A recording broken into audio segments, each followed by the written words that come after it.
Buenas noches, mi nombre es Cecilia Cisati Espinosa y mi compañera es Dariela Fernanda Molina Chapa. Daremos la presentación sobre tecnologías en nuestra actividad o evidencia 1.2 de video de exposición de tema y foro de discusión.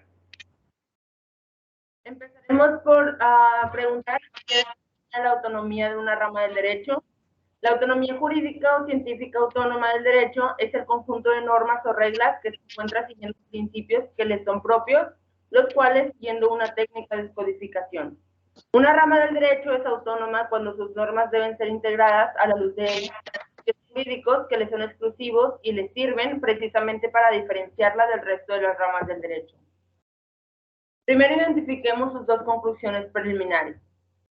La primera es cuando entre dos ramas del derecho hay autonomía científica, también debe haber una autonomía legislativa, puesto que nada justifica unir en un solo cuerpo formal las normas con principios jurídicos opuestos, siempre que tengan una relación, como relación una fórmula de resolución o una propuesta alternativa de un conflicto o incertidumbre con relevancia jurídica.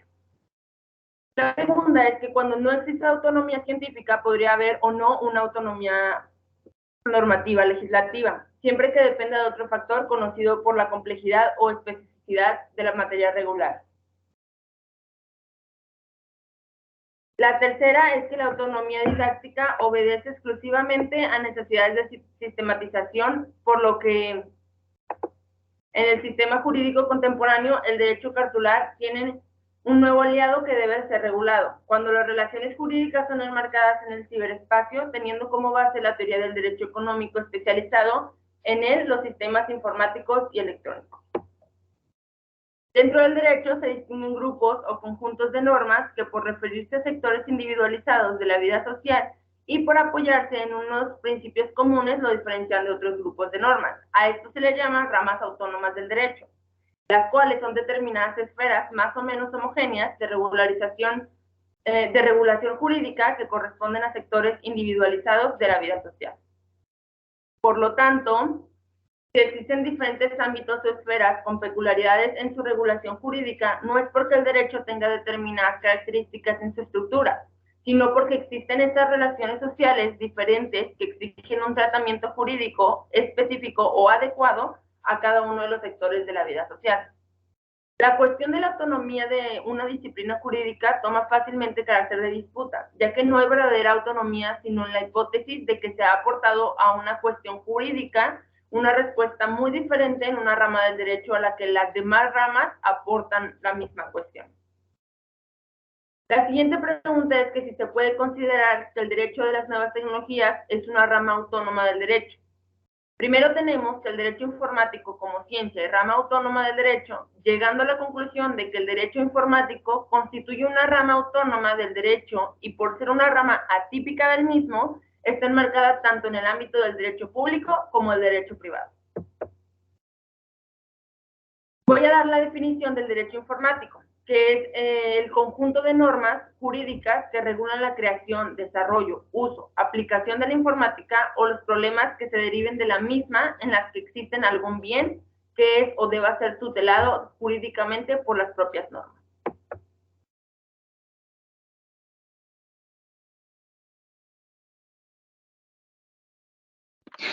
Perdón, no había puesto el micrófono. Es importante mencionar los siguientes puntos. Número 1, la protección jurídica de la información personal. Número 2, la protección jurídica del software. Número 3, el flujo de datos transfrontera. Número 4, los convenios o contratos informáticos. 5, los delitos informáticos y el valor probatorio del documento electromagnético.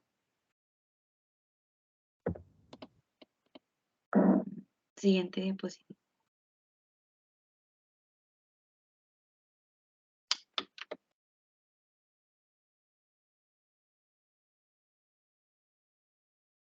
¿Sí la ves? Ya.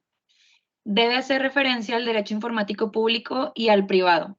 Este constituye una ciencia y rama autónoma del derecho que abarca el estudio de las normas, jurisprudencias y doctrinas relativas al control y regulación de la informática en dos aspectos: la regulación del medio informático en su expansión y desarrollo y la aplicación idónea de los instrumentos informáticos.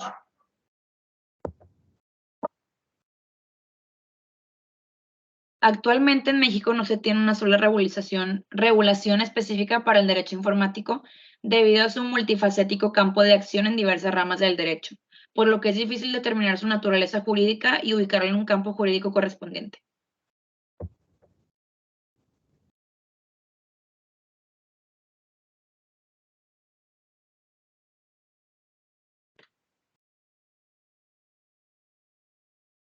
Creo que mi internet está un poquito lento. Una disculpa.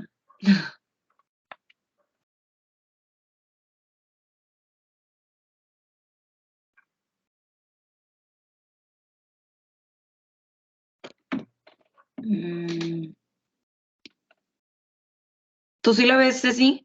Se está tardando un poquito en cargar, pero espera. Ah, ok. Dije, a lo mejor mi internet. ¿Lo alcanzas a ver? No. No, todavía no me sale.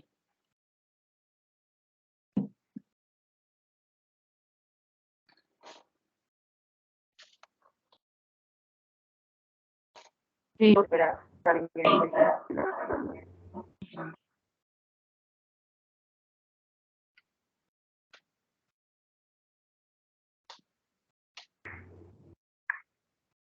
Creo que ahí vaya. Ya me sale cargando.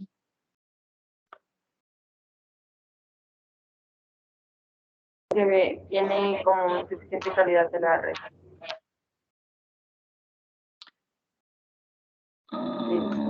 Ya va a cargar. Ok. ¿Será mi internet? Ya. Ahí está, vaya. Principio ya. Thank you. Ah, ya se quitó otra vez. Ya, espera. Ya va a cargar. Listo. Principios rectores. Principio de tipicidad. Toda conducta delictiva debe estar previamente escrita en una normativa vigente. Nadie puede ser juzgado por una acción u omisión que en el momento no constituyan un delito.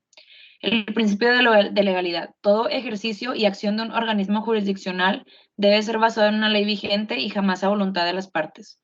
El principio de equivalencia funcional.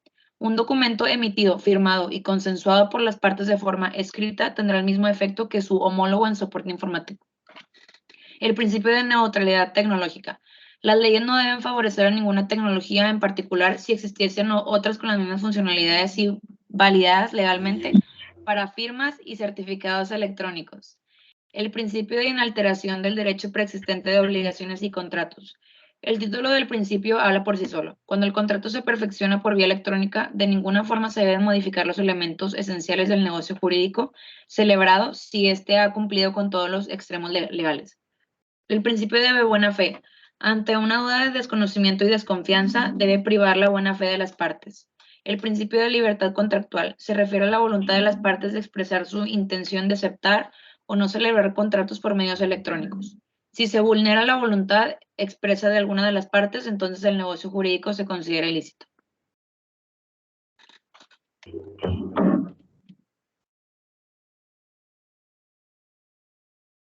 Derecho de las nuevas tecnologías. Como rama jurídica, hace referencia al conjunto de normas legales que se han estado desarrollando y aplicando para regular todo lo relacionado con las tecnologías de la información y la comunicación.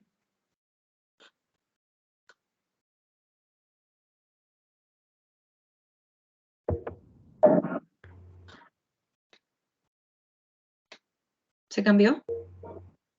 Ah, ok.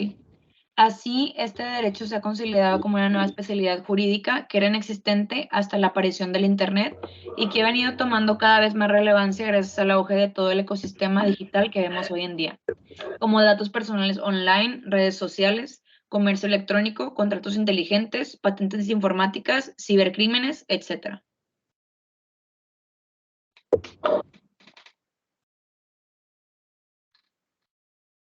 La conclusión es que el derecho de las nuevas tecnologías, pudiendo hacer referencia al derecho informático o al uso de nuevas tecnologías en la gestión legal, es un tema cada vez más relevante tanto para las firmas de abogados como para las empresas de cualquier tipo con presencia online.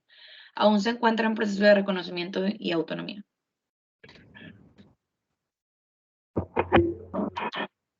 Bueno, esa fue nuestra presentación. Queremos agregar solo ya para concluir que Estamos de acuerdo las dos en nuestra conclusión y que sabemos la importancia del derecho de las nuevas tecnologías y del derecho informático, pero también sabemos que ahora, hoy en día, es muy difícil de reconocerlo y es muy difícil que le den ese reconocimiento y esa autonomía que realmente necesita, y que es nuestro trabajo como abogados el darle ese reconocimiento y esa autonomía para que en un futuro pues, pueda ser más reconocido.